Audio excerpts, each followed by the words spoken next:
नमस्कार मित्रांनो, स्वागत आहे आपल्या सर्वांचं मनपूर्वक पुन्हा एकदा आपल्या एज्युकेशनल युट्यूब चॅनलमध्ये। मित्रांनो, आजची बातमी महाराष्ट्रातील हजारो शिक्षकांसाठी अतिशय आनंदाची आणि महत्त्वाची ठरू शकणार आहे।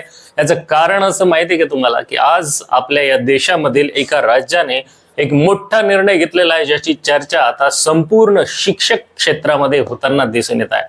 होय मित्रांनो, तो काय निर्णय आहे आणि तोच निर्णय जर महाराष्ट्र सरकारने देखील आपल्या राज्यामध्ये लागू केला तर ही जी शिक्षकांना शिक्षक भरतीसाठी किंवा कार्यरत शिक्षकांना जी शिक्षक पात्रता परीक्षेची जी अडचण ठरत आहे त्यावर एकदम तोडगा निघू शकतो। त्यामुळे आजचा व्हिडिओ सर्व शिक्षक बांधवांसाठी, कार्यरत शिक्षकांसाठी तसेच सर्व अभियोग्यता धारकांनी देखील काळजीपूर्वक बघितला तर त्यांना या बाबतीत निश्चितपणेच काय माहिती मिळू शकते आणि त्याचा त्यांना फायदा होऊ शकतो।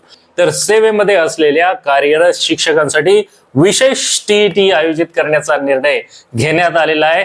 तेलंगणा राज्य सरकारने घेतलेला आहे आणि तो कोणासाठी तर सेवेमध्ये असलेल्या कार्यरत शिक्षकांसाठी विशेष टीईटी आयोजित करण्याचा निर्णय घेण्यात आलेला आहे। असाच जर निर्णय महाराष्ट्र शासनाने जर आपल्या महाराष्ट्रामध्ये जर लागू केला तर कार्यरत शिक्षकांना याच्यापासून मोठा दिलासा मिळू शकतो। याचं कारण काय की सध्या शिक्षक पात्रता परीक्षेमध्ये पास होण्याची जी काही पर्सेंटेज आहे ती खूपच कमी आहे। त्यामुळे शिक्षक जे कार्यरत आहेत त्यांच्यासाठी स्पेशल टीईटी परीक्षा वेगळी घेतली पाहिजेत आणि जे रेग्युलर विद्यार्थी आहेत ज्यांना शिक्षक व्हायचं आहे तर त्यांच्यासाठी मात्र रेग्युलर एक्झामिनेशन असली पाहिजे। अशा दोन प्रकारच्या विशेष शिक्षक पात्रता परीक्षा तेलंगणा सरकारने घेण्याचं जाहीर केलेलं आहे। या ठिकाणी तुम्ही स्क्रीनवर बघू शकता की या स्क्रीनवर तिथे दिलेलं आहे subject school education conducting 2 special Telangana state teachers eligibility test TETs only for the service teachers in addition to the scheduled regular 2 TETs per year permission according अशा प्रकारे ते सब्जेक्ट दिलेला आहे। आणि म्हणजेच याचा अर्थ काय की जे सर्व्हिस मध्ये शिक्षक आहेत त्यांच्यासाठी 2 TETs ह्या वेगळ्या आणि स्वतंत्र प्रकारे घेण्यात याव्यात अशा प्रकारचा निर्णय त्यांनी घेतलेला आहे। आणि तो निर्णय पहा, doctor Yogita Rana, secretary to government आणि खाली to director of school education Telangana Hyderabad असं क्लिअरली मेन्शन केलेलं आहे। मित्रांनो, जर तेलंगणा सरकार हा निर्णय घेऊ शकते तर मग महाराष्ट्र सरकार का नाही घेऊ शकत? हा फक्त महाराष्ट्राचाच नव्हे तर देशव्यापी प्रश्न आहे। म्हणून तेलंगणाने याला जर हा एक तोडगा काढला असेल तर महाराष्ट्रातील शिक्षकांच्यासाठी ही एक रिलीफ ठरणारी गोष्ट होऊ शकते। मित्रांनो बघा, मित्रांनो आपल्याला माहित आहे की सर्वोच्च न्यायालयाने शिक्षकांसाठी टीईटी पात्रतेचे महत्व पुन्हा अधोरेखित केलेले आहे। तुम्हाला माहितच असेल की आता जे काही पिटिशनर होते त्यांनी सर्वोच्च न्यायालयाने याच्या संदर्भात याचिका केल्या होत्या दाखल, परंतु न्यायालयाने त्यांना 1 वर्षच मुदतवाढ दिलेली। 2028 पर्यंत जास्तीत जास्त तुम्हाला का असे ना टीईटी पास व्हावीच लागेल। मग अनेक राज्यांमध्ये सेवेत असलेले जे शिक्षक आहेत ते अजूनही टीईटी पात्र आहेत का? नाही आहेत। देशभरातील शिक्षकांसाठी ही पात्रता परीक्षा आता अनिवार्य झालेली आहे।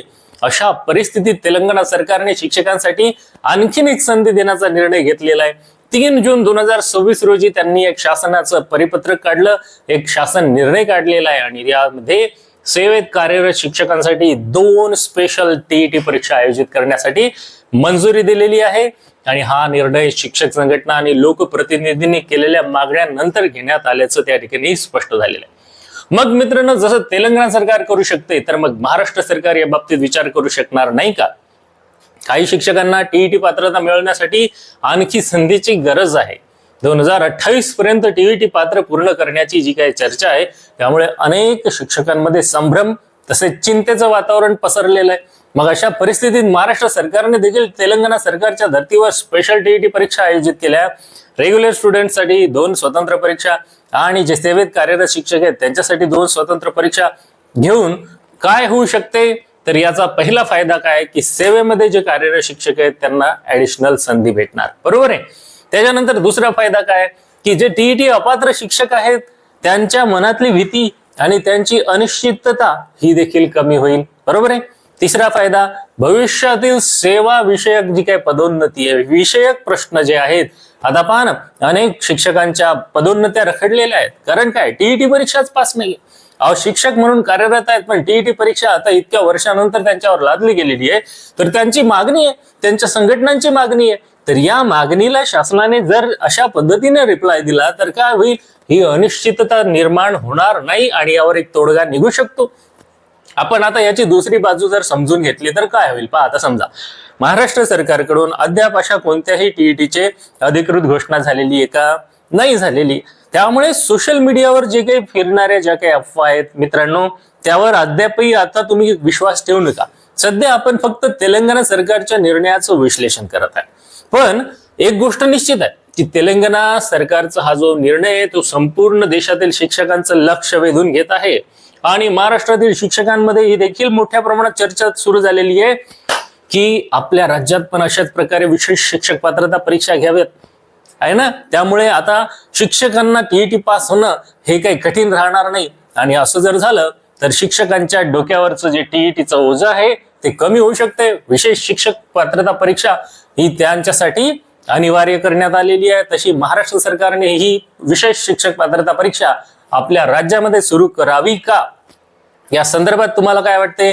तुम्ही देखील आपली प्रतिक्रिया व्हिडिओच्या कमेंटमध्ये नक्की नोंदवा मित्रांनो. महाराष्ट्र सरकारने अशा प्रकारची परीक्षा आपल्या राज्यामध्ये घेतली जावी का? होय असेल तर होय लिहा आणि त्यामध्ये तुमचं काही कारण असेल ते एकदम थोडक्यात मांडा.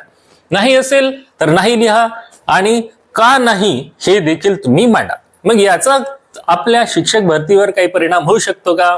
तर अजिबात वाटत तर नाही. तुम्हाला काही वाटत असेल तर नक्की तो परिणाम देखील कमेंटमध्ये नोंदवा आणि व्हिडिओ आवडला असेल तर जास्तीत जास्त मित्रांपर्यंत हा व्हिडिओ शेअर करा. कार्यरत शिक्षकांनी देखील हा व्हिडिओ बघून शेअर करा, जेणेकरून येणाऱ्या शिक्षकांना या बाबतीतचं गांभीर्य लक्षात घेऊन शासनाला अशा प्रकारची मागणी करायला पाहिजे का आपण, या बाबतीत तुम्हाला त्यावर निर्णय घेण्यासाठी, संघटनांनी यावर धोरणात्मक निर्णय घेण्यासाठी शासनाला विनंती करावी का, या संदर्भात मदत करणारा ठरू शकतो. पुन्हा एकदा शेवटी मित्रांनो, व्हिडिओ आवडला असेल तर लाईक करा, चॅनलवर नवीन असाल तर चॅनलला सबस्क्राईब करा, बेल आयकॉनला प्रेस करा, जेणेकरून तुम्हाला असेच महत्त्वपूर्ण व्हिडिओज आणि शिक्षक भरती, पवित्र पोर्टल तसेच शिक्षक पात्रता परीक्षा यांच्या संदर्भातील महत्त्वपूर्ण अपडेट्स मिळत जातील. पुन्हा भेटूया नवीन व्हिडिओमध्ये नवीन माहितीचा. तोपर्यंत आपल्या सर्वांना खूप खूप शुभेच्छा. Thank you for watching till two the end.